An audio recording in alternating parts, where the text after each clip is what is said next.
over 1, 2, and 3. Hello, everyone listening and watching from wherever you are across the globe. Welcome to today's session. Welcome to this webinar being broadcast on the 15th of May 2020. We are live on Zoom and Facebook Live.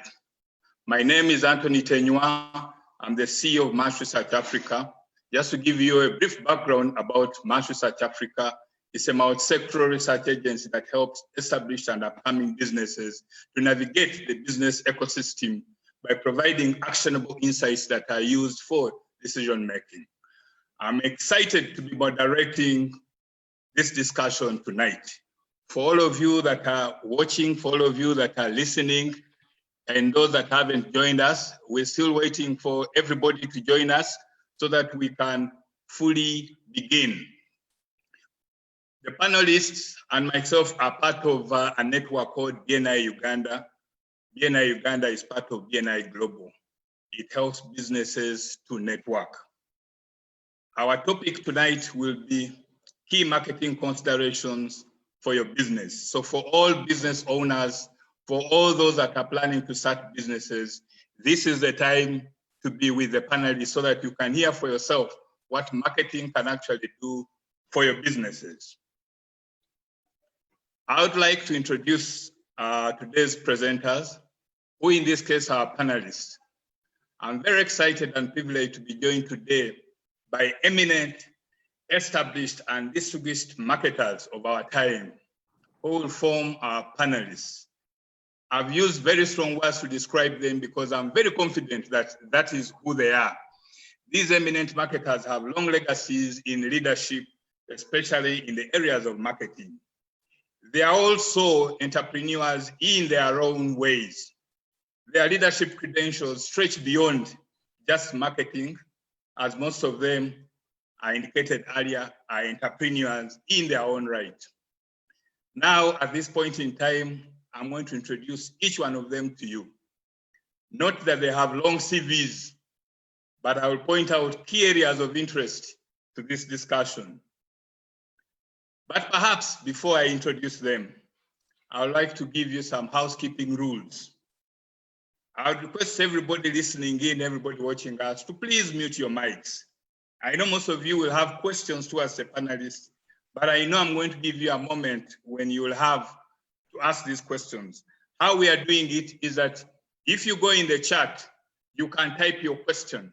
We shall pick these questions and the panelists will be able to read out these questions at the end of the session.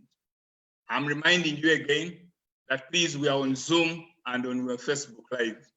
Be sure to ask these questions to the panelists through those channels that are indicated to you.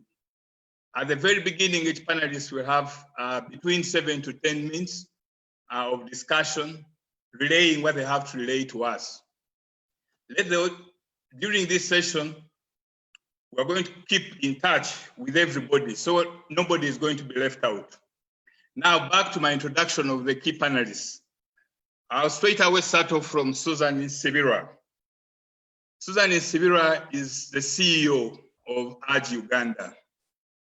She's a passionate marketer, she's a mother, she's a trainer, she's a leadership enthusiast, she's a motivator, she's also a mentor. She previously worked for big brands in the company in Uganda, Vision Group, DFCU Bank, MTN, to mention but a few. She's now a partner with Urge Uganda.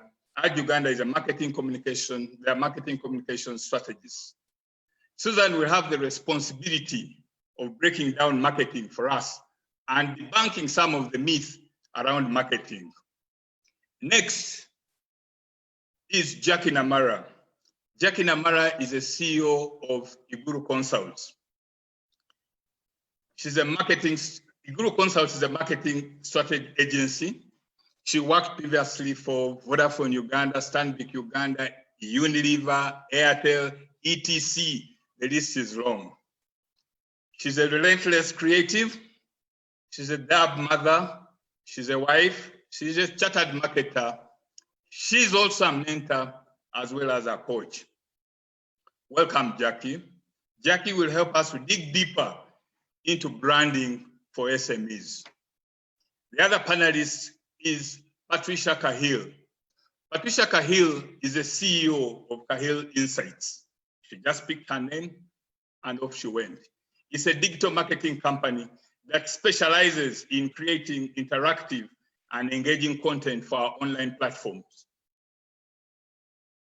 Welcome, Patricia. Patricia will help us explore what's happening around the online space with emphasis on social media. Then last, we shall have Ariho Kamara, the only gentleman amongst the panelists, but he doesn't mind, he's used to it. Ariho is the CEO of Nomad Advertising. Nomad Advertising is a marketing and communication agency. Ariho is a husband, he's a father, he's an entrepreneur, he's a speaker, he's a coach, he's an author, he's a student because he believes knowledge is power. He's also a leader and he's an administrator. Welcome, Ariho. Ariho will tackle a topic on managing a marketing budget, a battle for budgets. That's a very sensitive question, a very sensitive question for business owners, a very sensitive question for marketeers, and I'm going to request that you keep around until you hear what the man has to say about budgeting. Susan is going to be our first panelist. Susan, a lot of times audiences are faced with challenges of understanding what marketing is. You know it, you've had it, you've experienced it. They've come to you, they've asked you those questions. To some, marketing is sales. To others, marketing is advertising. A lot of some of these things are myths.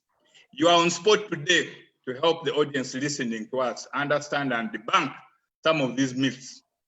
You're so many years at the helm of marketing departments of some of our biggest brands, puts you in a comfortable position to actually help us understand marketing. Susan, the mic is yours. Can you please go ahead?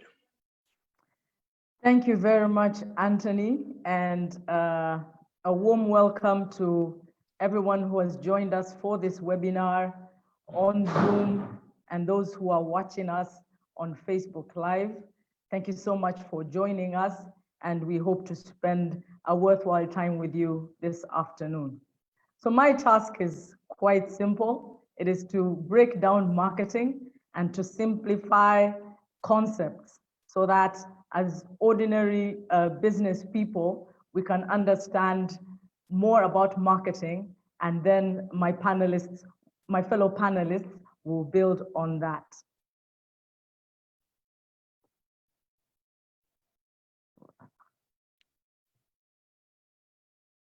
So my presentation is going to be quite simple. We're just going to go through some basic definitions of marketing. We're going to look at the marketing process. I'm going to provide a brief guide on marketing tools, and then I'll summarize and hand over to the next panelist. So in terms of marketing, I'll just go very simple. And imagine Jose Chameleone has a concert. Jose Chameleone is a good friend of mine, so I'm allowed to use him as an example here. And you find posters and flyers put up everywhere and billboards. This is what we call advertising. And then as you drive around town, you'll find huge trucks with guys on there and perhaps some dancing ladies, and they're talking about the concert. And this is what we call promotion. And then as you read the newspapers, you're going to find that there's the concert and various activities around the concert. There's a story in the newspapers about it, and that's what we call publicity. And then in the run-up to the concert, Jose attends a high-level event with high-level personalities, and again, we see that getting coverage on TV, in the newspapers, and this is what we call public relations. And the day of the concert arrives, and the concert is sold out, and the attendees have fun, there are sponsors, there are tents everywhere, and Jose does his best in performing, and this is what we call sales. So if you planned this whole thing, you planned the advertising, the promotion, the PR, the publicity, the sales, that's what we call marketing. And another very simplified definition is marketing is the process of interesting potential customers and clients in your products and or your services. So the key word here is that marketing is a process. It's not a one-time thing, it's a process. And so let's look very quickly at this process. Where does it start? So it starts with you as a business person defining your target market. So you need to do some research. Who are your current clients? Who are your potential clients? Why do they buy from you? Why should they buy from you? What is your differentiator? And it's also important to look at who your competitors are targeting. And then you must go one step further and define your target market. Define them by age, by location, by gender, by lifestyles. And also it's important, what media do they use? Are they watching TV? Are they on social media? What social media channels are they using? And so after you've done that, you must reflect, have you chosen well? Look at your target market again. Is it profitable? Can it be profitable? Because then it allows you to work on strategies that will make this target market actually profitable. And then once you've chosen, it's important to follow through. Follow through, focus, be consistent, be reliable, because you know that that is where your business is going to grow, and that's where your products are going to do well. So let's look at the process again in terms of what we call the P's of marketing. There are 4 basic P's. I've added 2 more, and we could add even many more, but these are the ones that I felt were important for us as business owners. So the first P is product, and it's important to ask yourself, what products or services do you offer?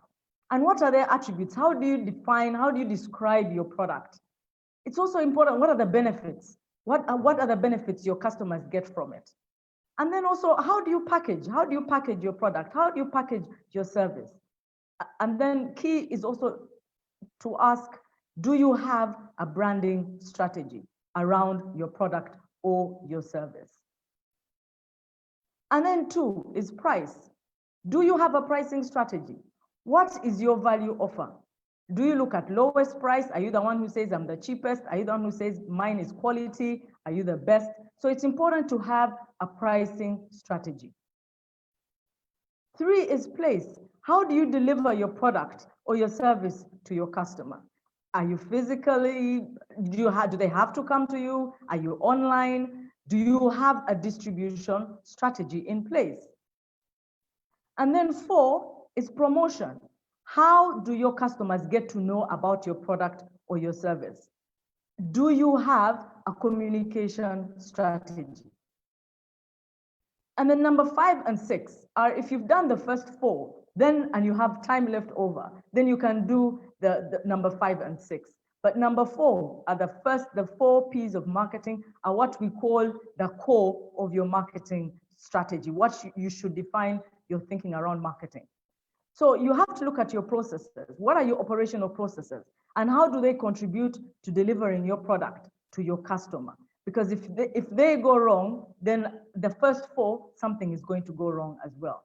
And then people, look at your structure, look at your company culture, and then most important, do you have a customer service strategy?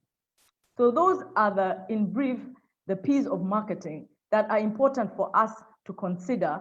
Even if we tackle just 1 or 2, they should be able to give us something to go on in terms of our marketing strategy. So I want to share a brief guide on marketing tools, because there's a process that our customers go through when coming to consume a product or a service. So the first stage is awareness, because people must be made aware. So these are some marketing tools that you can use if you want to create awareness. Digital marketing, flyers, newspaper, outdoor, PR, posters, retail presence, that's your shop or your office,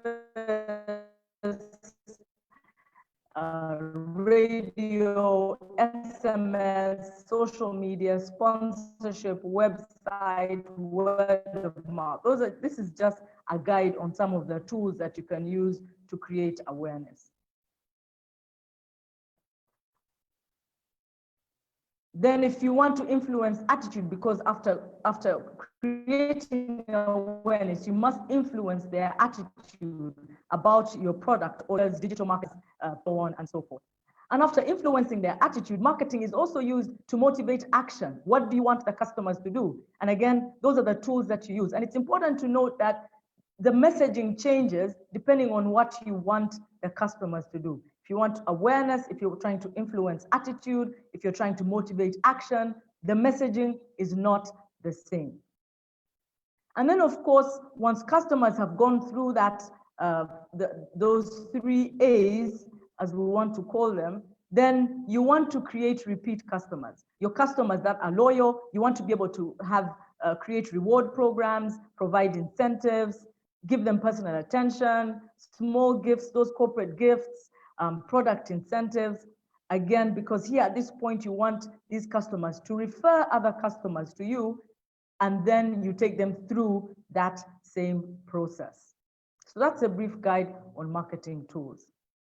So in summary, what have I said? Marketing is a process. You have to look at it in the long term.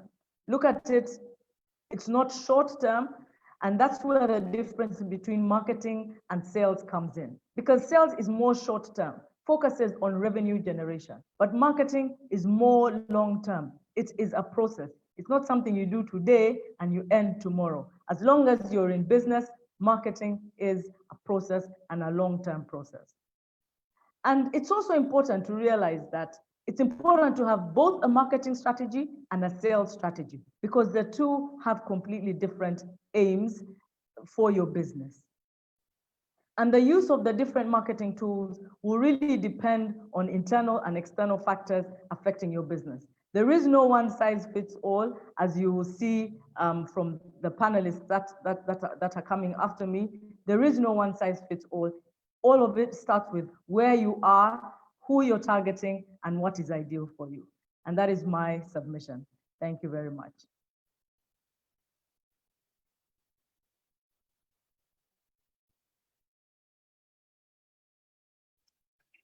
Thank you, Susan. Thank you, Susan, for that contribution towards our subject matter of key considerations, marketing considerations for the different businesses. For those that are joining us, welcome. We are discussing a topic on what are the key considerations, marketing considerations for your businesses.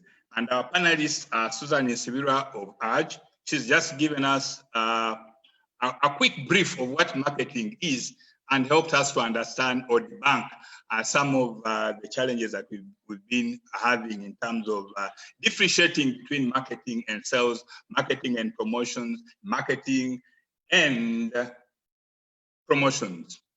Yes, Jackie Namara of Iguru Consult is coming on next. Then later on, we shall be listening to Patricia Kahill of Kahill Consult, and then Ariho Kamara of Nomad Advertising. Jackie, there are certain fundamental beliefs that SMEs often have about branding, which makes it the last item on their checklist. We keep hearing statements like branding is for large organizations, branding is an expensive exercise, and a lot more of those statements that tend to come through. You have a responsibility here to break it down for us and give us reasons why branding is actually important for businesses in general, but specifically to SMEs. Jackie, the floor is yours. Thank you, Anthony. I would ask you to please share your screen with my presentation on it. As we all know, we are currently in a situation where we have been hearing all these messages about how COVID is changing the way we do business. And basically, what this has done is that it has caused us to take a moment to reflect, to pause, and to figure out where we are going next with our business. Next slide, please, Anthony. And therefore, now that we've had this time to pause, we need to reset our thinking and understand that chances are that we will never go back. Oops, you've gone too far ahead. Go back one slide, please. We've gone. Can we go back to where the buttons were with pause, reflect, yes, then keep going. One more tap, stop there, please. Thank you. So at this particular point in time, we are definitely in a situation where we have to think about where we are going next. And if something like brand and branding was never on the radar, you have an opportunity now to think about what you want your brand to reflect, how you're going to go about the process of branding, and then to go ahead and execute it. Next slide, please. So let's first make a distinction between what a brand is and what branding is. These two words are normally used simultaneously to mean the same thing, but they are actually different. So a brand is a promise. So when you buy a pair of Nike shoes, you are buying into the promise that once you wear their shoes or any of their athletic or sportswear items, you are going to feel like should I say what, an elite athlete, someone who is at their peak performance. So they're selling you that promise that anytime you get into one of our gear, we're going to give you that same level of peak performance. It's actually an asset, because if you think about Coca-Cola, if you were to take away the brand and you were left with just the production facility, the storage coolers, the trucks, that the rest of those physical assets are nothing compared to the asset that is the Coca-Cola brand, because it's recognized all over the world. A brand is also external. It's the manifestation of what you are giving to your clients and expressing to them in a way that makes sense and is relevant to them. A brand is also the means by which you win the hearts and minds of your consumers. It is very difficult for me, if I'm selling computer software, to talk to you about complex workflow processes and expect that you will be sold on the idea. But if I explain the software tool to you in a way that sells you peace of mind, that sells that you will not be frustrated in the way that you execute your business, then I've got your heart and your mind. And customers, including staff and other partners, are loyal to brands. So that's what a brand is. Now, branding, on the other hand, is a process. So how we get the brand to become important, relevant, and actually make the consumer's life better, make staff want to come and work, is a process. And we'll be unpacking what those processes are. Branding is not cheap. It is an investment. You actually have to spend time and resources to make sure that you've put in place a system or an ecosystem that is going to help you to support you in bringing your brand to life. Branding is internal. The work that happens within the organization is rarely seen by the external customers, but you need to have this internal process in order to be able to execute externally. Branding is also about what skills, expertise, and experiences do you have within your organization to deliver your brand promises? And do you have the operational setup to actually execute or fulfill your customers' requirements? Branding also influences your stakeholder equity. So the people who have invested in your company, the shareholders or the owner, the staff who work for you, other business partners that you have that you use in the delivery of your products and services to the market, all of those inform branding. Next slide, please. Now let's see what it is about defining your brand. So first and foremost, we need to distinguish that if you're an SME, chances are that you have both your business and your personal brand intertwined within your brand. When we talk business, we are looking at things that communicate what your business is about, and it's communicated through your staff, through your customers and how they experience your brand, through your business partners and who you have in your business ecosystem.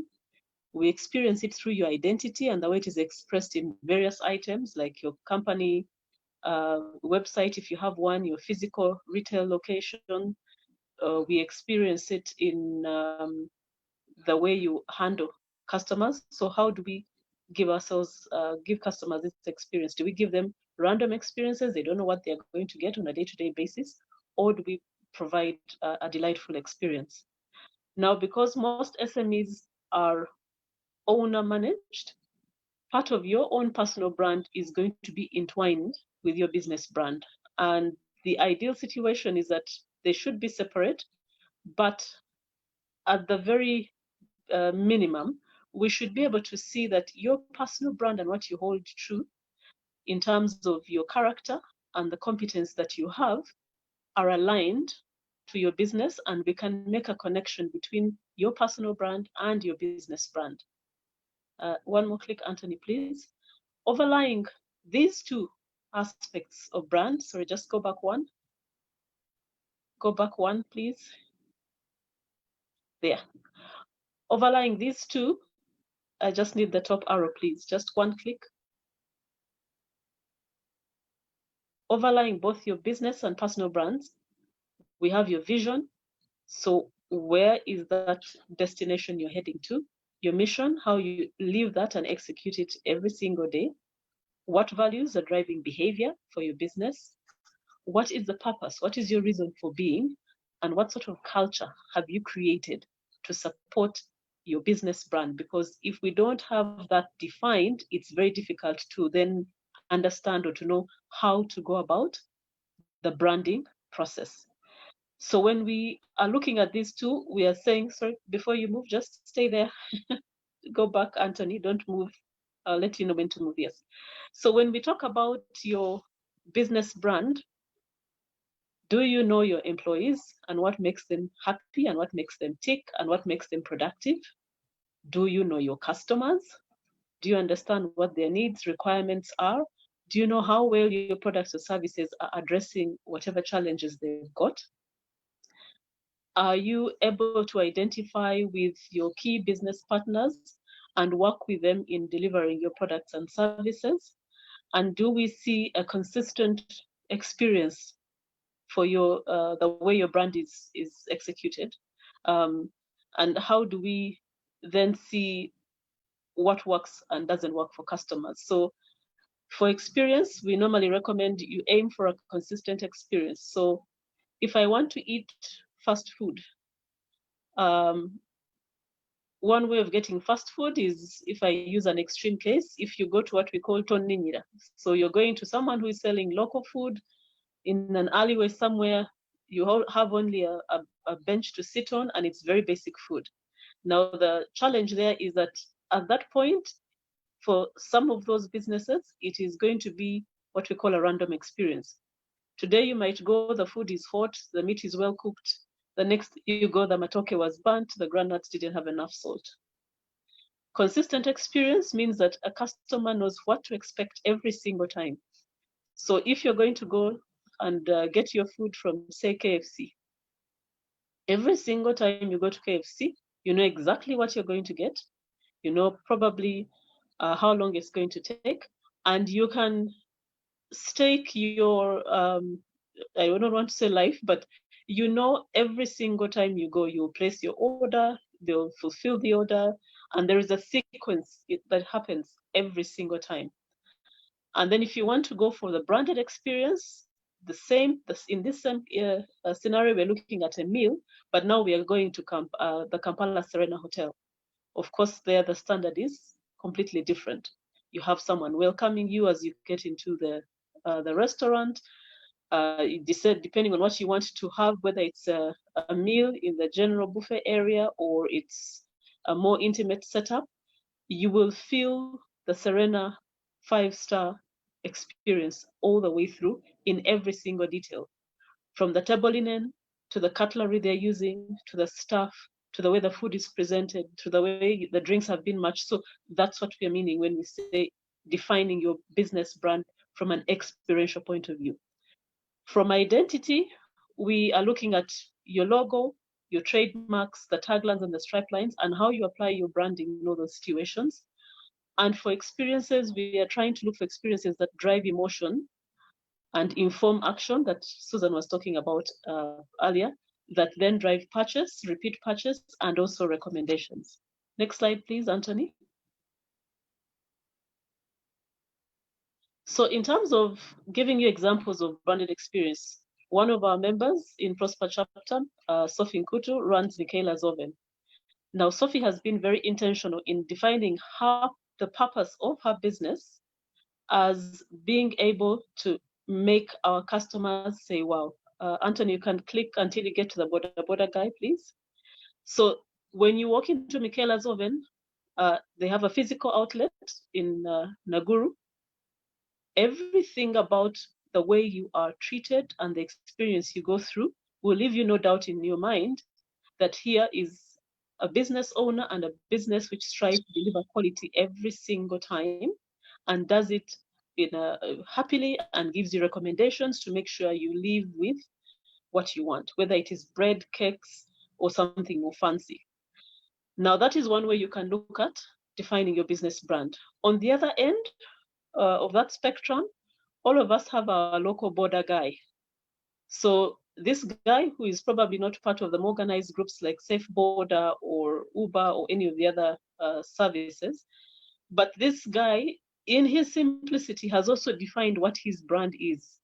He's reliable. So if I use the example of my border guy, Timothy is always happy to serve, serves with a smile, and is very honest in the way he schedules what he's doing in terms of running around and delivering products and services for his clientele. So if he's not available at that particular time, he'll let you know, I'm not available now.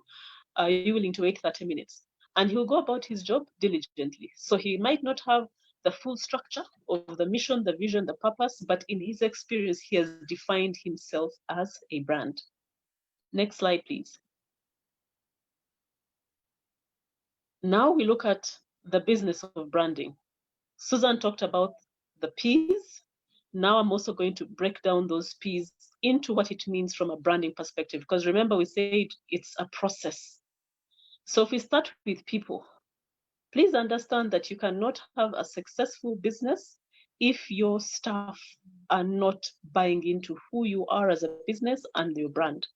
Because if they don't do that, then there is no way you're going to claim that you're going to serve your customers and your partners well. And starting at that point allows you to build trust first within the organization and then to help customers to trust you that you're going to satisfy their needs and their requirements. When you deliver your products and services, make sure that they actually address a need and they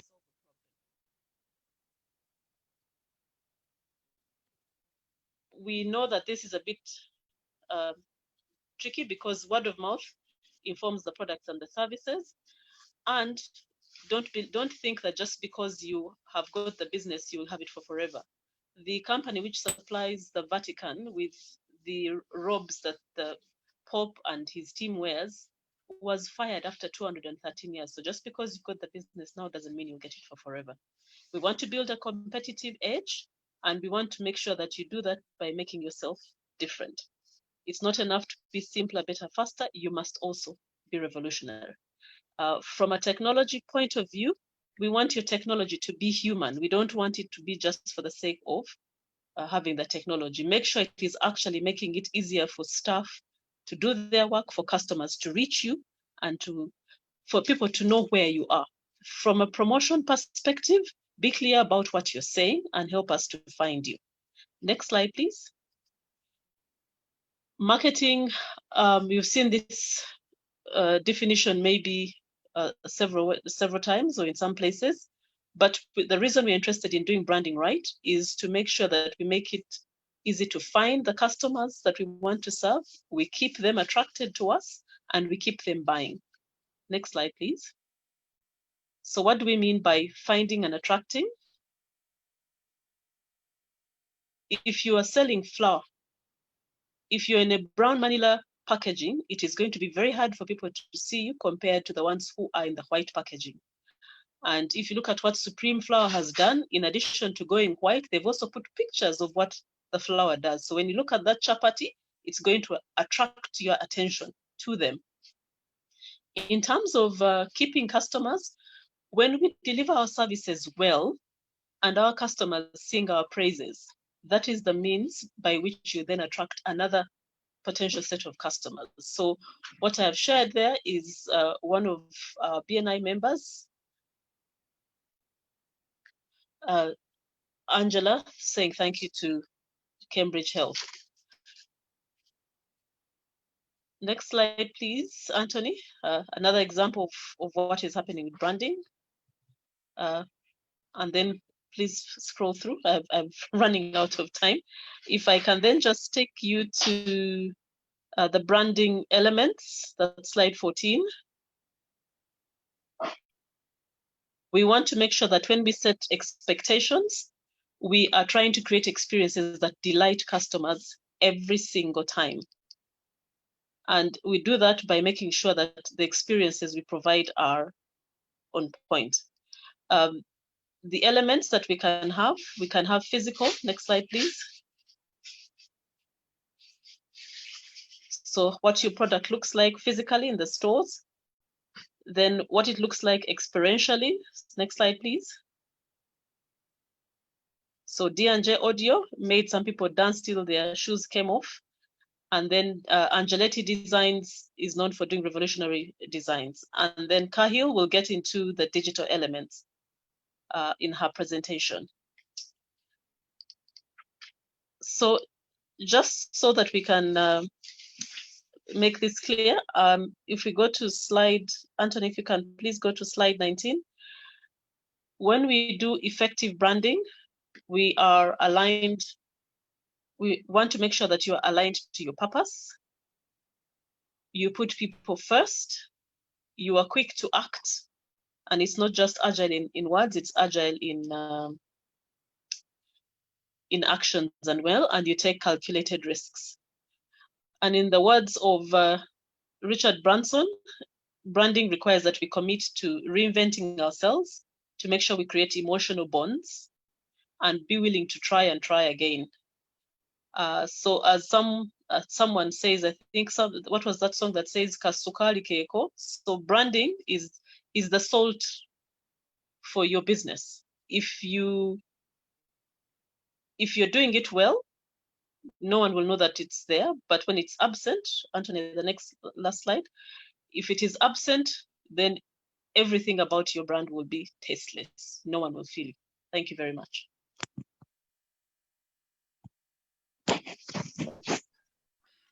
Thank you, Jackie. It's never easy to explain branding in such a short time, but I know we're going to have a series of these webinars that will help people understand what branding is and how we differentiate the different elements of branding. For those of you that are joining us, please, you're welcome to this webinar. We are discussing key marketing considerations for your businesses, and our panelists are Susan Nsibirwa, who explained what marketing is for us, Jackie Namara, who's just ably explained how the elements of SMEs in respect to branding. And then next, we are going to hear from Kahill Patricia. Kahill Patricia is a digital marketing specialist. And Patricia, you're going to help us explore what's happening around the online space with emphasis on social media. The floor is yours, Patricia. Thank you very much. Let me share my screen.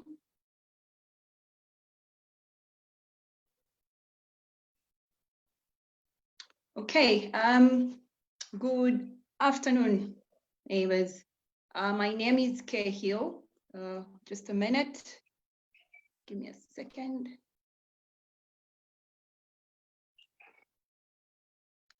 So, digital marketing, what are the key considerations in this season?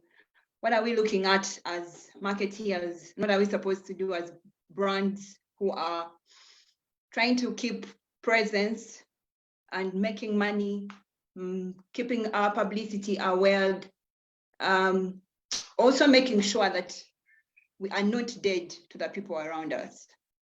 So the key considerations that we are looking at include social media page management. There's content creation maintenance, there's influencer management, there's online advertising, and then there's email marketing. Most of the times when we're doing digital marketing, we just go page management. And then we forget that these pages are governed by content, and which content is supposed to be maintained on a constant basis, supposed to be renewed at a constant regarding to our audience's needs from your brand. Then when we're choosing influencers, I've noticed a number of times businesses or our digital marketeers, when they're choosing influencers, they tend to look at numbers, which numbers do not really make sense if you're looking to market and make sales for your online. You're looking for someone who is authentic online, who is going to show your brand to the world very well, and they are trained enough to speak authoritatively about your brand. Then there's online advertising. Online advertising is basically driven with an idea that you're going to reach more people. You want to reach more people online, engage them, interact with them, but have you considered the content you're sharing with them? Then there's email marketing, which is less or more tapped into by most brands.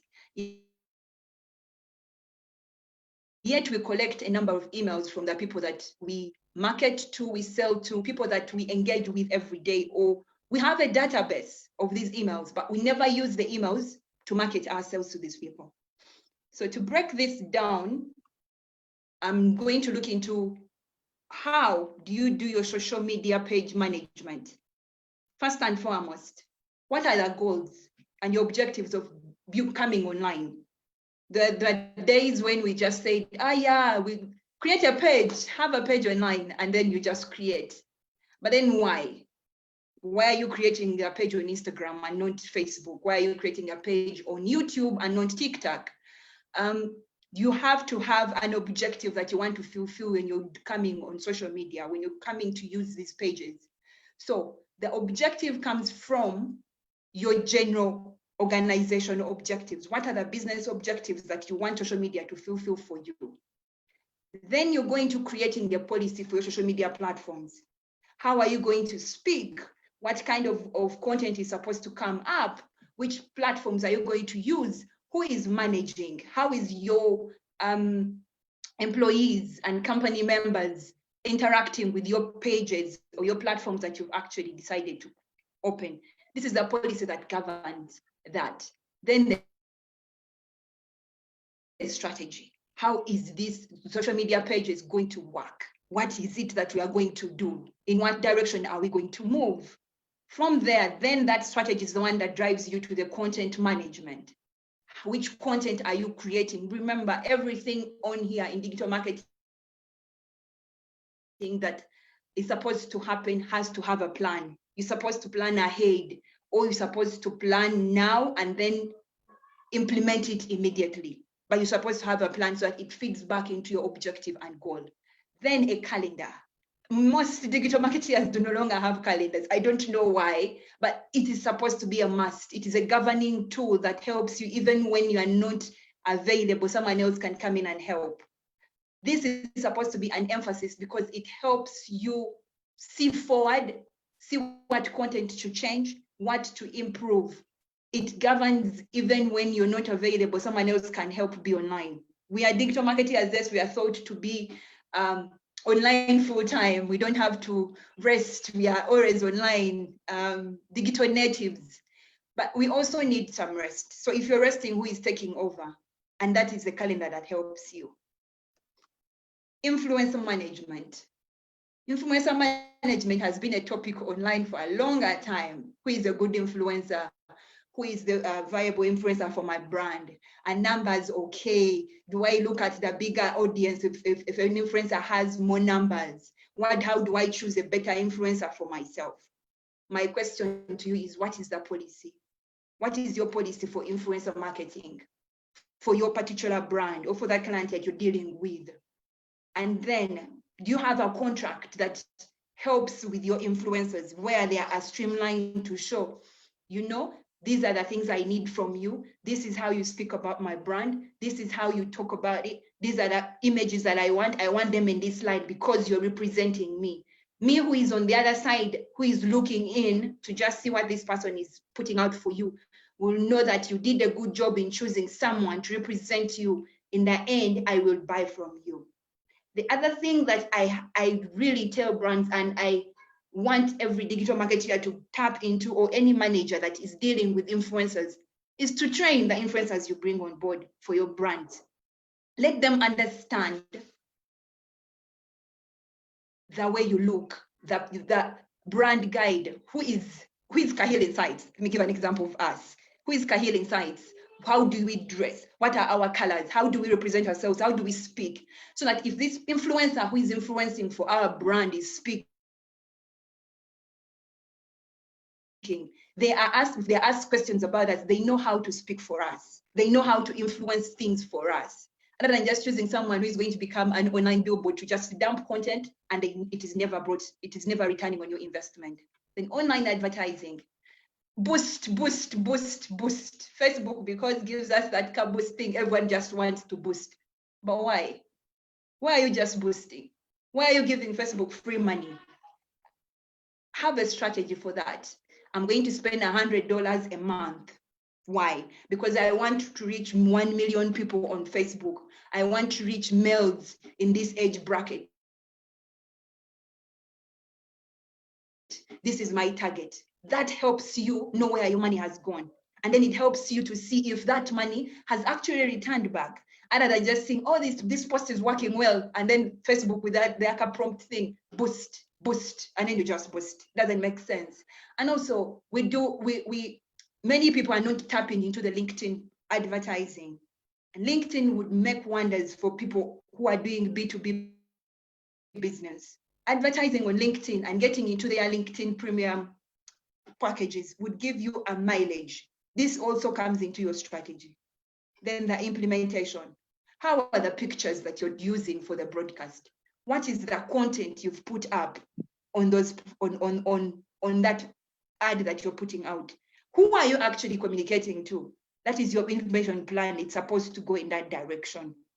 Then the last one that we are not really using well, I would say, on my side, I don't receive very many people's emails in my emails, or email marketing, but this is one of the less used.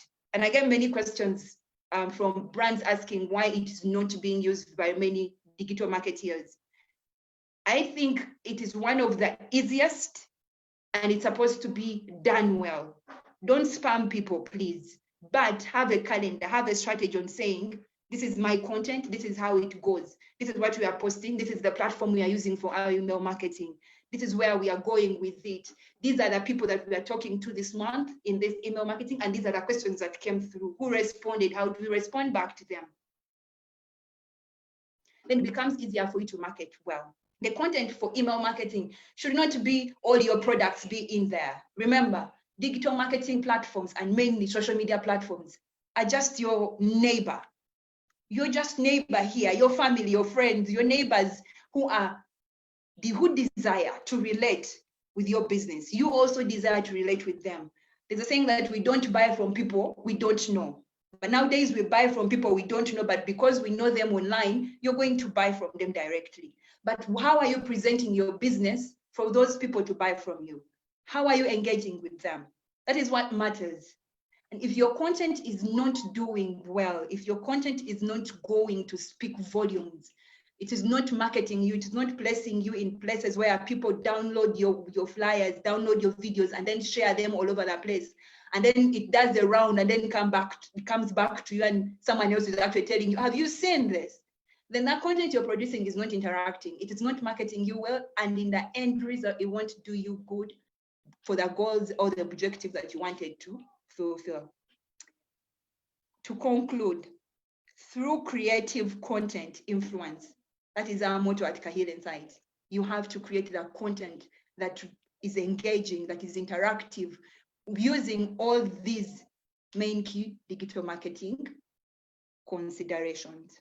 Thank you.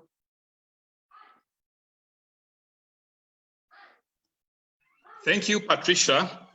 Thank you, Patricia. The subject of digital marketing is a bit wide, and I know we probably cannot exhaust it at this point in time.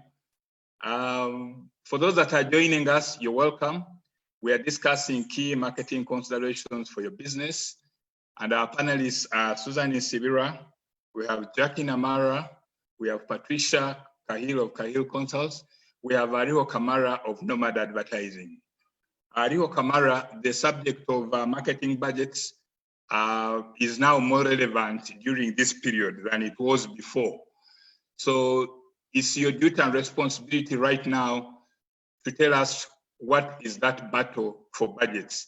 How do we manage marketing budgets? What are the challenges? What are the opportunities? You're welcome, Mr. Ariho.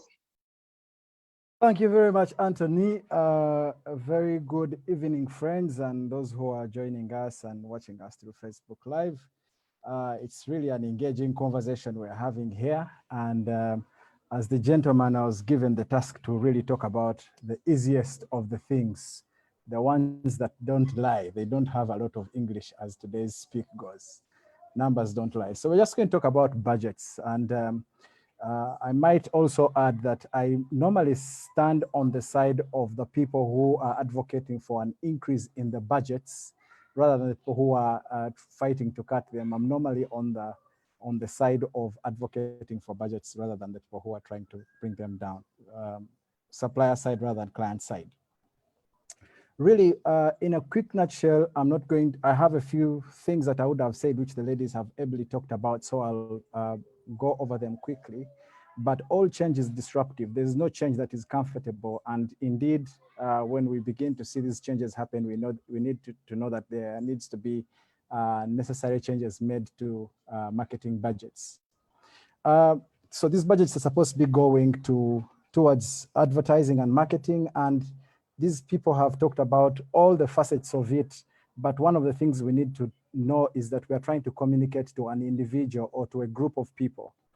And right now, everyone is talking about the millennials, and I can just single out one of the traits of the millennials, which is that they are very social, and they believe that if it's not on social media, it didn't happen. They also believe that they're environmental in a way. Why should I have a hard copy of it if you can send me a PDF? So that's just a few of the traits of the people that we are talking to. And this is going to inform part of my argument for budgets. In the last decades, we have seen the world change and go digital. Right now in Uganda, when you say Zoom, you're talking about work or you're talking about going to the office. TomTom has done navigation for the longest time ever. We've just caught on the trend of watching YouTube instead of television. The news is on Twitter. That's why Donald Trump gives us the headlines that are unfiltered. We call our taxis Uber.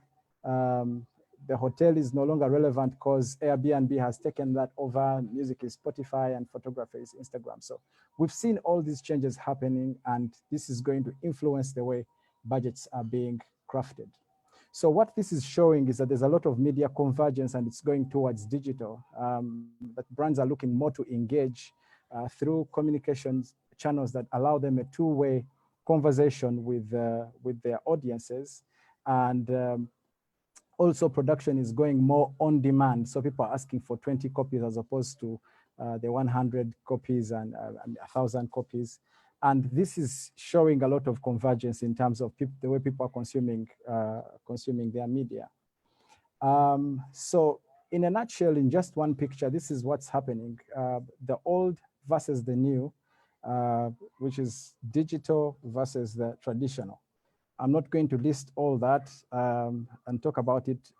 It's been discussed very well and ably by Jackie and Kahill on what the new media advertising and what the traditional media advertising media have to offer. And these will bring about the pricing points. Really, my presentation is on one slide. And if you forget everything, just remember this one slide. A budget is a business plan in numbers. A budget is a business plan in numbers.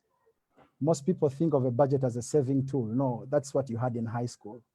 For businesses, whether it's SME or large businesses, your business plan in numbers is what you call your budget. So where are you sending your money? So just a quick brief, because I know we're going to have a lot of conversation.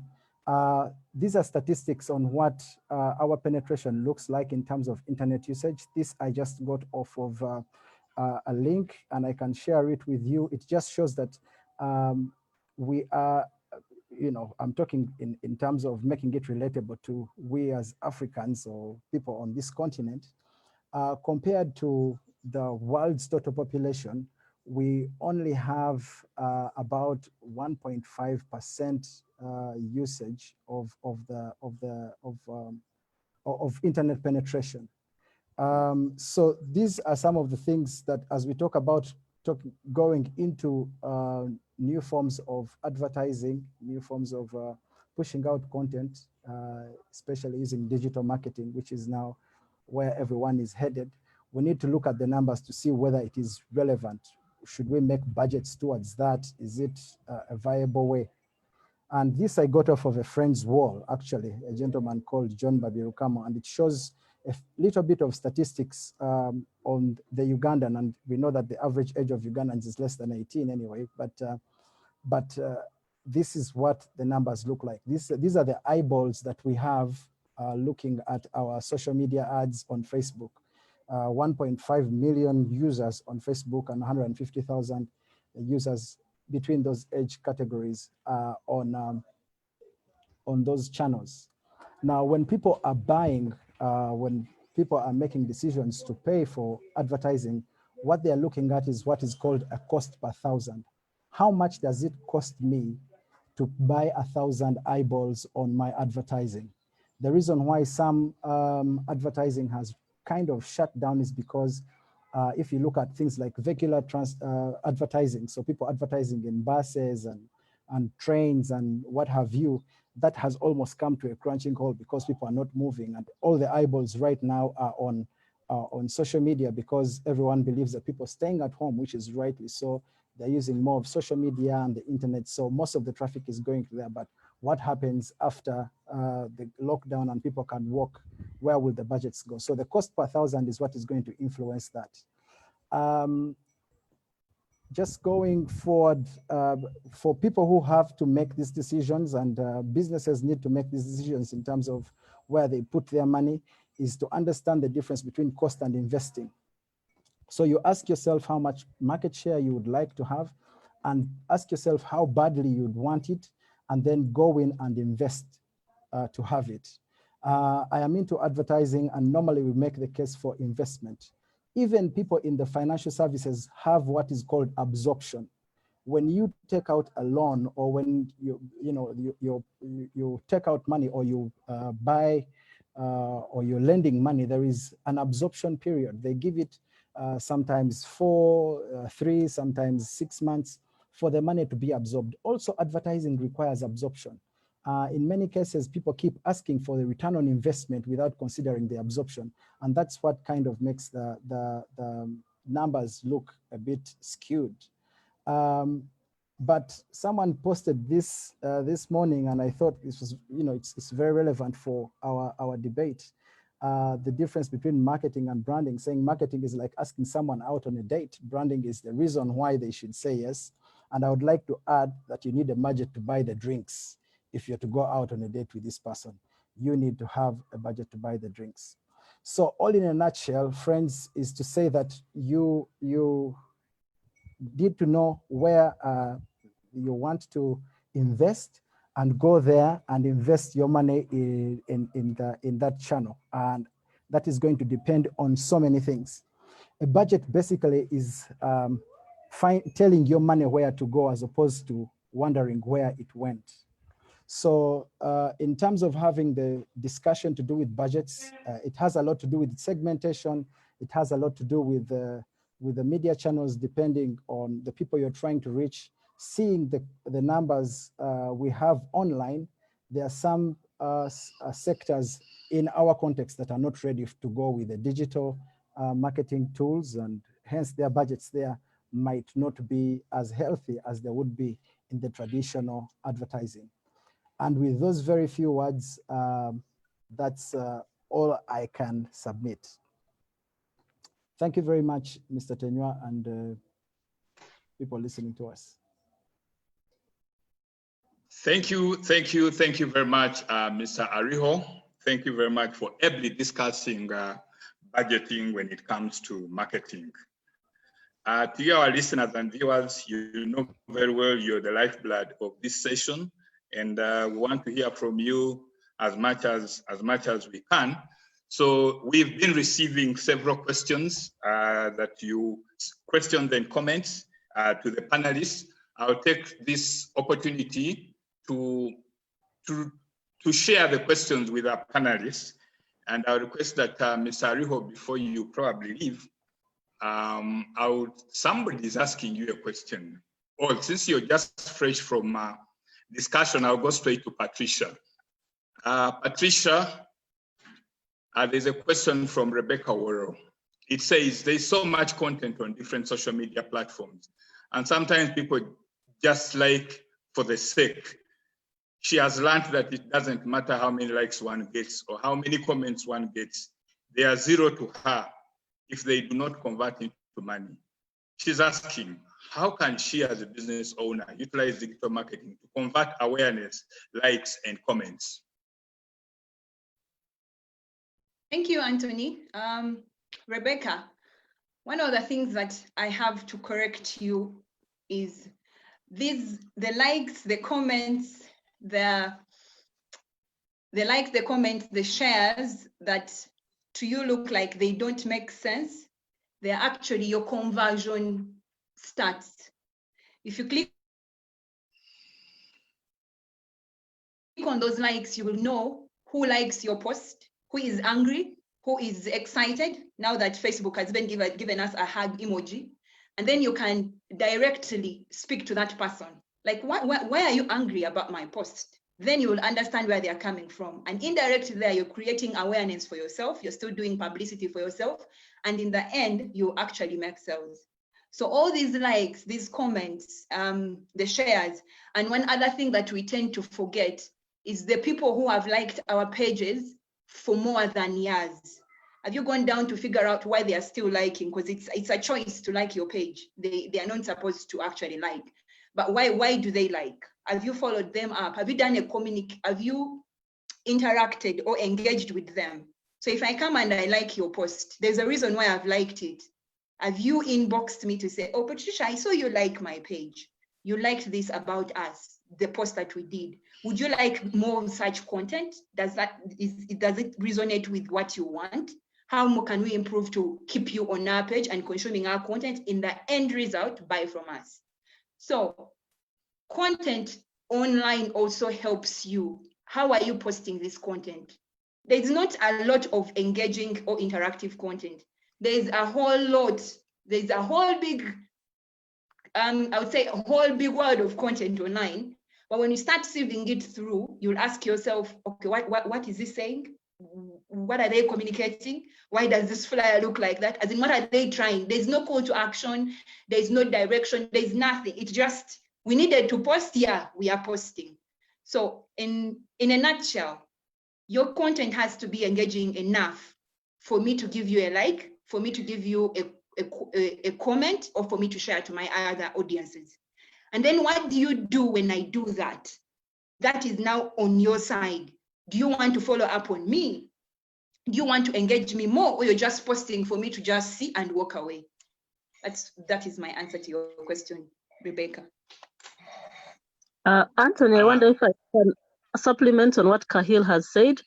I think, Rebecca, some of the frustration around not seeing conversions from what we've posted primarily lies around, like Kahill has said, what content you're sharing and what you intend for that content to do, but also what happens if you are generating leads. How do you translate them into orders, and how do you fulfill those orders? The contents, for example, that you use for awareness, which is about attracting your audience, would be things like videos or maybe infographics or some blog posts. And that would be different from the content that you develop when you're building interest in your product, where you're turning someone from a prospect into a lead, then there you have to tell me, give me if you're using video, show me how your product solves some particular issue. If you have some educational worksheets or guides, those are the things I want to see. Then when we are building consideration and where you want to build a preference for your brand, where you're saying, pick mine over someone else who is similar, things like buying guides, things like testimonials and case studies, that will be content that will convert into your sales. Then when you're trying to convert me into a customer, then we need some sort of incentive to buy. Give me either money off or give me some additional free thing. Show me some product demos, show me the product in use so that I know how it fits in with what I'm looking for. So much as you have the likes, we say that in the world of digital marketing, likes is what we call vanity metrics. They like you, but what are you doing with those likes to transform them into paying customers? Okay. Thank you, Jackie, for that clarity again. Mr. Ariho, there is a question for you here from Sharon Nyamirembe. She's saying, good afternoon. She needs more clarity on the relationship between budget and return on investment. How can you be able to explain that in 1 minute? Because we're running out of time. We need to close by 4:30, and yet there seems to be so many questions coming through. Great. Thank you very much. I'm going to respond to that very quickly. I'll just use a scenario. One bullet here in Uganda costs between 2,500 shillings to 3,000 shillings. Just one bullet. How many soldiers are thinking about the cost when they press the trigger at the war front? It's because the cost of winning that war is much higher than the cost of those bullets. They don't care how much, and that's why our defense budgets are classified and sometimes look extremely outrageous. It's because the trouble in losing the war is it's more expensive to lose the war because you lose with lives than it is in marketing, and that's the kind of mentality that we'll need to have as business people. That's why I called my presentation the battle for the budgets. It's a real war. In business, you pay by losing profits. On the war front, you pay with your life. So the return on investment is how much does it cost you not to make that investment in advertising? So if, for example, the budget is $2,000 for a campaign that is going to get you $100,000.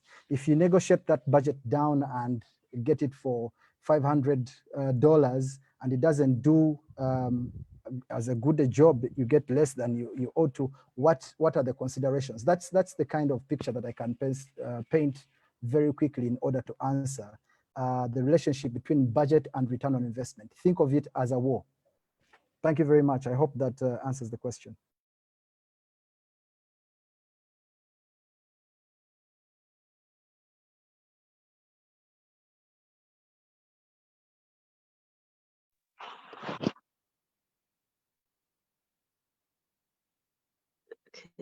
We seem to have lost Anthony, but maybe we can pick up another one of the questions.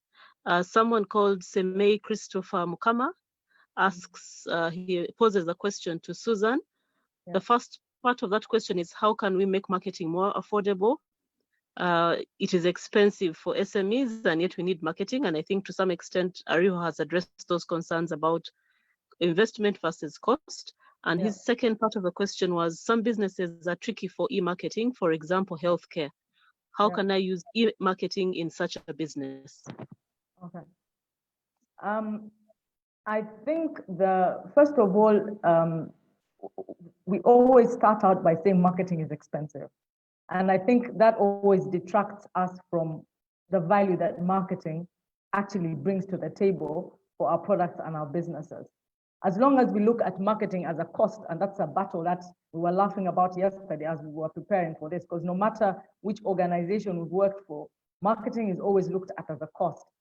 But it is always important to look at the value that marketing is bringing to your table. So marketing, and of course, value is relative. Value is relative based on your objective. So even as an SME, we have looked at various tools that are available for us. And it's important to ask, what do we want to achieve? That's why we say that marketing is a process. What is your end game? What is it you want to achieve? And then you look at what is available for you in terms of the tools and whether you will actually achieve the objective that you have. I think the challenge comes when we just say, I want to start marketing, but without a strategy and without a plan. And that's why it's very important. All the panelists have all pointed to the fact that there is a process involved, and it can be affordable based on what it is that you want to achieve. And then, of course, the word tricky, also when it comes to e-marketing, is also it's also relative, because we've seen like the telemedicine guys, what are they called? I've forgotten the name of the company. What they're doing a lot is e-marketing, and it's working for them. The telemedicine, I've forgotten the name of the company. I'll remember it. But they're using e-marketing very well, and that's how they're delivering their service. If you remember when I talked about how is your service delivered, and they're delivering their service because a lot of it is through the digital marketing space. So I think, and they should be based on what it is that we want, what it is that we want to achieve. So Jackie, I hope that has answered those questions. Okay, thank you, Susan. I think Mr. Mukama, you might need to seek out Susan and engage with her. What I also know for e-marketing is if you're running a health facility, one of the things, like Kahill said, that we ignore is if your clients have access to technology. Every time you go to a doctor, you fill in some sort of form where you're told to put in your name, your contact information. What happens to that information? How are we using that to reach out to our clients? So if, for example, we are now in the COVID season, have you reached out with some practical tips on how your clients can keep healthy and safe during this period? If you know your clients are prone to certain specific issues, or you know that you have a group of clients in your database who are hypertensive, can you share with them some information about how to manage their diet and exercise and their lifestyle as a means of helping them to keep their blood pressure under control? The other thing when we look at e-marketing, which we sometimes forget, is SMS still works. So if you're looking for one of the more cost-effective ways to reach out to your clients, you can use SMSs, but like Kahill printed out and Susan have printed out, all these things have been done when you have a strategy in place. It's not just spamming your clients with all messages. There has to be a reason why you're communicating, and it has to be based on what your clients are looking for and not what you want to push out for your own sake. Okay, we have a couple of other questions that have been posted in our Q&A. Can I answer Julius is asking, if I'm running two businesses and they're of different character, how do I manage my personal brand to ensure that it does not affect either of the businesses, since for SMEs, businesses and personal brands are entwined? I think I'll answer that because I'm the one who talked about it. Julius, in an ideal world, you would maintain separate personas, but in reality, we know that Julius, I happen to know Julius. Julius is someone who runs both an audit and accounting firm, and then he also has an entertainment business.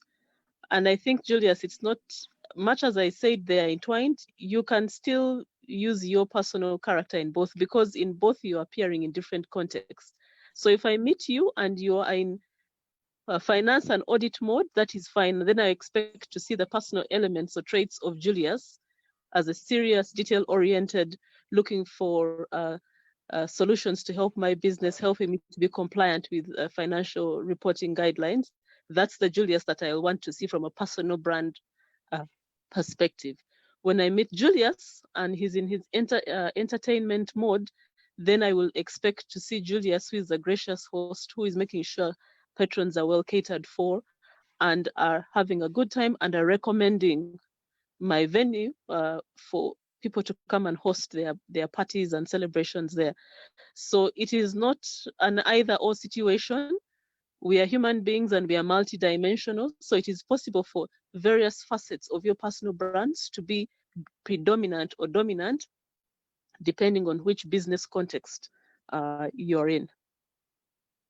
I see Anthony's back. I don't know whether you want to take back the moderation of the Q&A. There was a question on, I think it was, there was a question on how do we make marketing work for sales? I don't know, either Jackie or Susan can take on that question. How do we make marketing actually work for sales? Okay, I'll go first. There was, I think, asking how effective is marketing using salespeople? And I think I'll say that what salespeople are doing is sales. And what marketing then does is marketing. So sales has a different objective. Yes, there are some sales tactics that can be used, but I would say that for Brian, that because marketing is long-term, marketing, you're looking at building your brand. You're looking at your processes. You're looking at pricing. It's a much wider field. Sales is a component for which you have, and that's where the confusion always comes in. When someone says, those are my marketing people, and they're out there, what they've gone to do is sell maybe insurance or something like that. What they're doing is creating awareness, yes, but they are not working towards the fundamentals of marketing. They are not working towards the fundamentals of branding. They're not working towards the fundamentals of your long-term vision, as Jackie laid it out in her slides. So I would say this, that marketing and sales is a great way to collaborate for the better of the company. I would say that marketing needs to collaborate, but many times, if you're using salespeople for marketing, something is going to go amiss somewhere, and there will be a lot more focus on bring the money in, where the sales, and no attention will actually be made to the greater marketing picture. So I would say not very effective. It takes an expert to actually make that very effective. So that would be my answer to Brian's question. I don't think I'm going to add any more to that. I think the first point of reference is to understand that marketing is maybe like your overall umbrella under which various elements come to play. And therefore, marketing's job, if you like, is to use the other P's that Susan talked about to create demand so that the sales people can go and have something to sell and have where to sell. So creating or priming the marketplace to make it more, or should I say more acceptable, or to increase the probability of someone closing a sale. If I'm sending a salesperson out to sell, say, insurance, and I've not provided a sales guide, I've not done any promotional work in terms of advertising to a target audience to let them know why they need to take insurance, then a salesperson is going to find it very difficult to operate.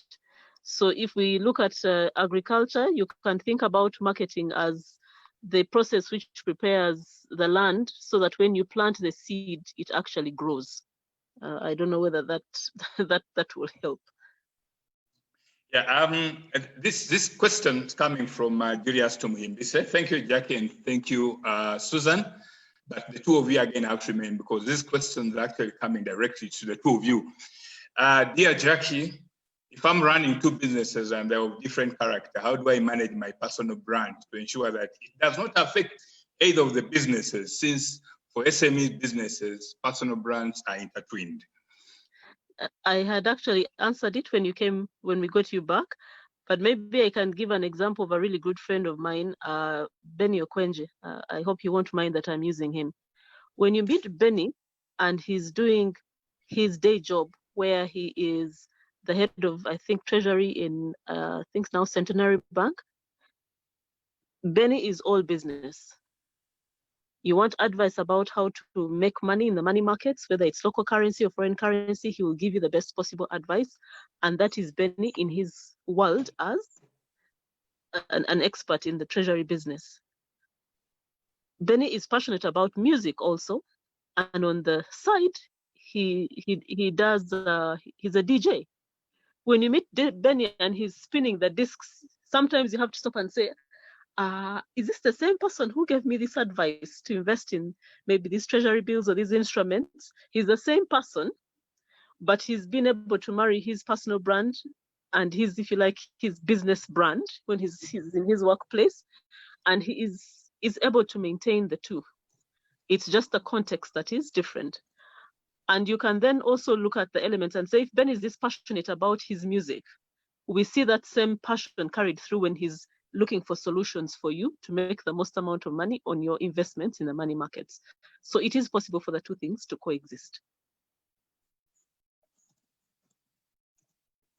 Yes, Susan, can you add on what exactly Jackie has just been elucidating on? Well, I think Jackie did a good job in terms of the difference between like your business brand and your personal brand from her slide. But as SMEs, many times there is no line. I think it's just important for us to actually realize that once you're creating a brand, what does that brand stand for? And then you remain true to it. So if you're the business person, you have to remain true to that brand, which is why I mentioned earlier that once you've figured out your target market, then that's where your focus should be. That's where you're consistent. Brands are about consistency.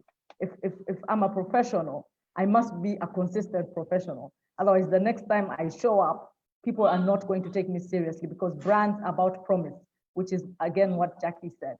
So the principles are the same for personal or business brand. And it is possible to coexist. Like when you see Richard Branson. Richard Branson, his brand as a person, his personality carries through all his brands. The Virgin Fields, although now he's facing issues because of COVID, but you can see that his personality carries through the brands, and so it's doable as long as you know. But you have to start at the beginning. Who am I? What is my brand? And what does my brand stand for? Thank you very much, Susan. At this point in time, I would like to invite, I don't know whether Herbert Zake is still online. Mr. Herbert Zake, are you still online?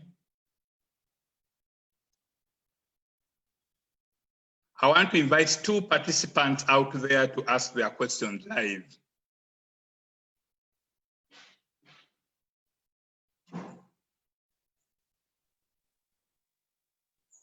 Perhaps you can ask his question for him so that we don't lose more time. Yeah, let's. There are two questions. He's asked, what is the difference between PR and marketing? Which is more important? And then how will marketing evolve in this COVID era? So the two of you, Jackie and Susan, can each one of you take on that? Especially Susan, can you handle the difference between marketing and PR? I know you talked about it, but can you throw more light for Mr. Herbert Zake? Well, Jackie takes on the other question.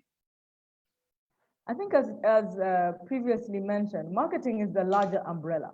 Marketing is the larger umbrella by which you create demand for your product or for your service. So it's the larger umbrella.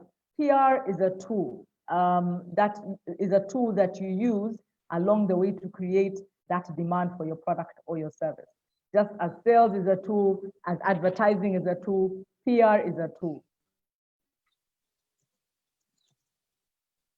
And then in terms of whether marketing will evolve, oh, sorry, Susan, you're still where talking. you use PR, yes, sorry, and that where PR comes in as a tool is really depends on your objective and who your stakeholders are and who you want to reach. That's when you decide to use PR as a strategy. But marketing is the larger umbrella. Okay, I don't know whether people still remember the first slide you showed us about the difference between marketing, PR, and sales.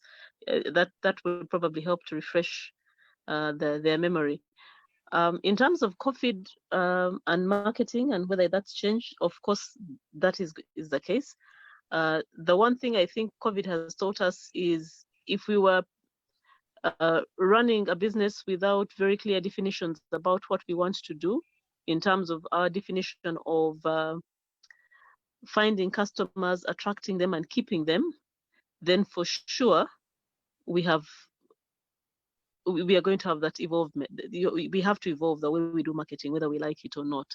The issue is in this time when we are in a period where we are not operating at full capacity, have we actually taken the time to analyze who our customers are, what they're looking for, and started to change and pivot? One of the things that I wasn't able to show in my slides was Silk Events is known as an events management company, and they have a very good reputation in the market for delivering excellent events. Now that we are not able to have events, they could have just sat on their thumbs and said, oh, life is hard, no, we can't do anything. But they looked at the skills they have as event managers and planners. How could they use those and pivot them to make or create a new business opportunity? And so they've started something called Silk Health. So you can order masks, you can order sanitizers, and a whole range of other related items from them. So they've been able to stretch their, if you like, their brand to go into a field which they would have probably not have thought of anyway. But what are they good at? They know how to assess the market and identify a need. They know how to deliver according to the client's brief, and they have the capability to deliver this door to door. So looking at those transferable skills and then seeing how to apply them in this new situation. So most definitely marketing will evolve. And if you don't evolve with the situation, it's those situations where they say evolve or die.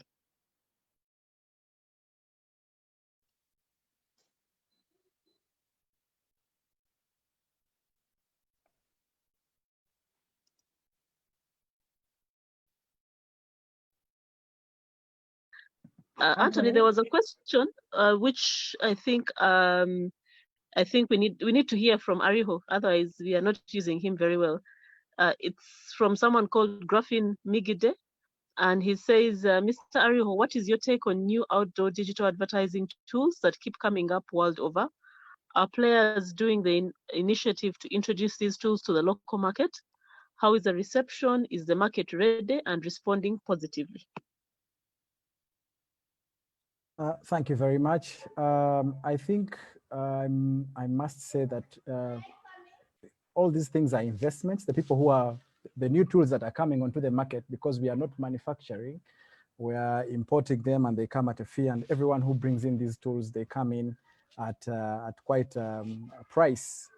So even for the value to use them, like the digital billboards and stuff like that, for the people who've made that investment to recoup their return on investment because they are in it for business, they become a little bit pricey. And like I said at the beginning, the biggest cost driver is the cost per thousand when it comes to making that call. So for example, when I place a billboard at, say, the golf course, I am guaranteed, and I can make a case to whoever is buying it, that it will be seen by at least 4 million people of the 7 million in Kampala, because that is a critical junction where many people transit through.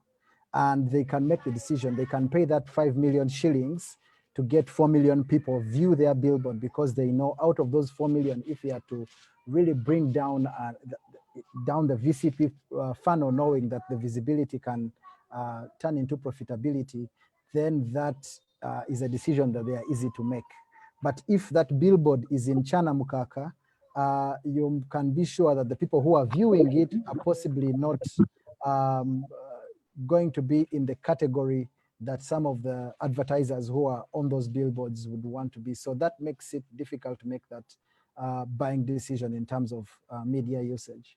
But again, all those channels are available to us. And like I was saying, even these digital platforms, looking at even social media, Facebook having just 1.5 million users between the age of 18 and 25 here in Uganda alone. So if you're targeting that market of 1.5 million users in Uganda as a whole, if you bring it down to Kampala, maybe you might have a potential target audience of maybe 500,000 to be quite optimistic.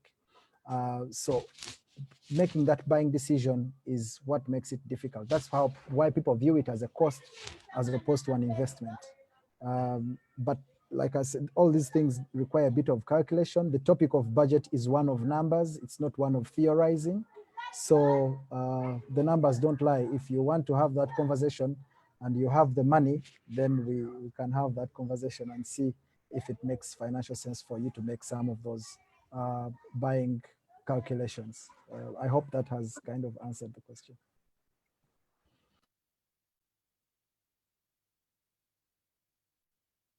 Jackie, is there any other question that you feel the panelists also needs to handle? There is a question from Ken Muyunga, and this goes to Kahill. Social media influencers seem to work with a script provided by business owners. There is little innovative approaches by them. Are there subject expert influencers that can be engaged? Say, for example, if I want to run for parliament in the next elections. And maybe while we are with Kahill, there's also a second question from Brian Muchunguzi, who asks, how do I determine which medium is ideal for my business to market through? Even on social media, do I just go for any? Okay, I'm going to start with the influencer one. Influencers are actually digital natives. They are us. They are all of us who are using the social media platforms. And if you're looking out for a political influencer, you need to understand who that influencer is. What are their belief line? Do they go back? Do they align with what you want to achieve? Do they align with your belief? Do they align with your policies as a politician who is going to stand? So the way you identify your best influencer, or which other terms I like to use is your online ambassador, is, are they aligned to my beliefs? When they are speaking, is there no one, if they speak online, do people believe and say, yeah, Mr. Ariho, when Ariho speaks about branding, that is the guy. If they don't, if Ariho one time comes in and starts talking about alcohol in a direction that is not in branding and influencing in that direction, then the authenticity of him is lost. So when you're choosing influencers, you have to look into understanding that when they are speaking on social grounds. They are speaking from a social understanding of themselves, that even when they are offline, they can still represent you. They are not just online billboards, that if they go off on, if they're no longer online, when they are found on ground, they'll be like, no, that was only for Facebook. I am not that person. So that removes the way, the return on investment that you would want as in regard to politicians' votes and being trusted by the people you choose to represent you. About choosing platforms to use, I'll go back into saying, what is your objective of you going to that platform? Do you have actually the actual content, the engaging content or interactive content that you're supposed to put on? I'll give an example. Instagram is pictures and videos. Do you have that well to go on Instagram? Or are you more viable to just be on Facebook, which does both, meaning that you can write a number of word posts without pictures, and then sometimes when you have, you put up. So platforms are determined on the availability of the content that you have or you are able to create. Why do you need to go to create a YouTube channel if you're not able to actually feed it with the with content for me to go there every time? So you're going to choose a platform that you are able to create content for freely, easily, and which content is going to return on what your objective is. Thank you.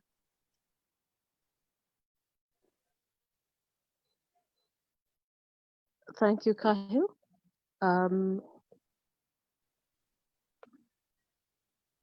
There is a question. I don't know that Susan, you can handle it. Can I add to? Yes, sorry. Yes, Jackie. Yes, over to you, Susan. I was adding to Kahill's answer for Brian, and I was saying that it's important, and I think one of the things that I said is that the tools that you use really depend on the internal and external factors in your business, because there is no one size fits all. If you look at your competitor and you imitate their strategy without knowing why they're doing that strategy, then you're actually going to fail yourself. And afterwards, you'll be wondering, why did I use these marketing tools? They're not working for me.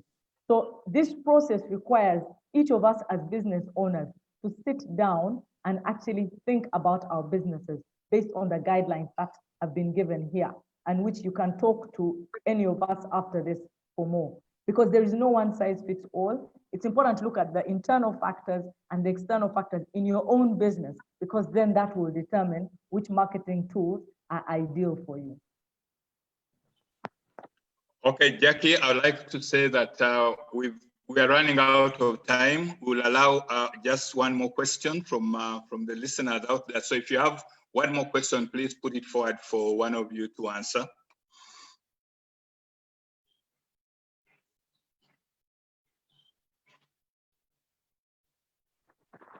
Maybe this one can go to Ariho. Someone is asking, and Herbert was asking, in tough times like this, the marketing budget is one of the first lines to be cut. How can the marketing director convince the CEO that marketing is still relevant? Thank you very much. I actually know Herbert Zake, if he's the real Herbert Zake. Really, like I said, the budget is the business plan in numbers. If the CEO cannot see the business plan in numbers and interpret it, then it becomes very difficult for you to convince them. But the budget is showing you where to send the money, where the money needs to go, because you're investing in order to keep the business a going concern. So I think if you have priorities and you think marketing is not a priority, and the business plan says marketing is not a priority, then it's a matter of trying to convince. Like I said, again, this is a numbers game. There is very little cajoling and arm twisting. It's either affordable, it either makes business sense, or it doesn't. So the CEO and the finance director need to see eye to eye on this. What's the long-term plan, and how are you going to achieve it? So again, it's a conversation that can be best had when you have the numbers to fact check who is on whichever side of the continuum. Okay, thank you, Ariho. Thank you, all the panelists. We've come to the end of this session. Just before we go, I would like to thank all the different panelists for their time and expertise. You've made this webinar more meaningful to a lot of businesses out there.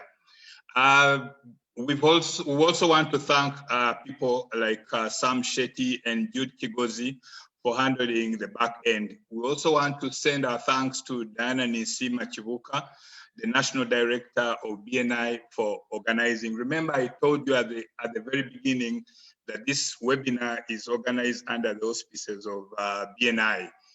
BNI defines the BNI mission in Uganda and globally is to help members increase their businesses through us. The BNI mission in Uganda and globally is to help members increase their businesses through a structured, positive, and professional word-of-mouth program that enables them to develop long-term, meaningful relationships with quality business professionals. So for members out there, I leave you with one question. Are you interested in becoming a BNI member? If you are interested, you saw where the invite came from, you saw an email there for Diana Nisima. Please touch base and please make sure you relate with all the BNI members. They will be able to show you around the BNI purpose.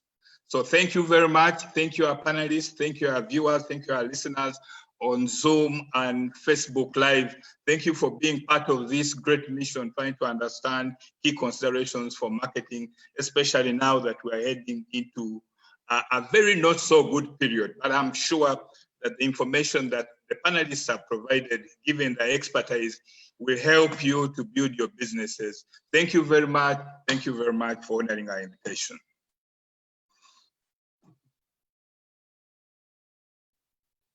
Panelists, can you say? Thank you, Thank you very panelists. much. Thank you. Thank you so Thank you, much. Susan. Thank you, everyone. Thank you. Thank you, Anthony. Thank you. Thank you. Thank you, guys. Thank you. Thank you, Jackie. Thank you, Ariho. Thank you, Patricia. Thank you, Susan, for your expertise and for your knowledge to the people that have been listening to this webinar. To all of you out there, good night and take care. Keep safe. Thank you very much.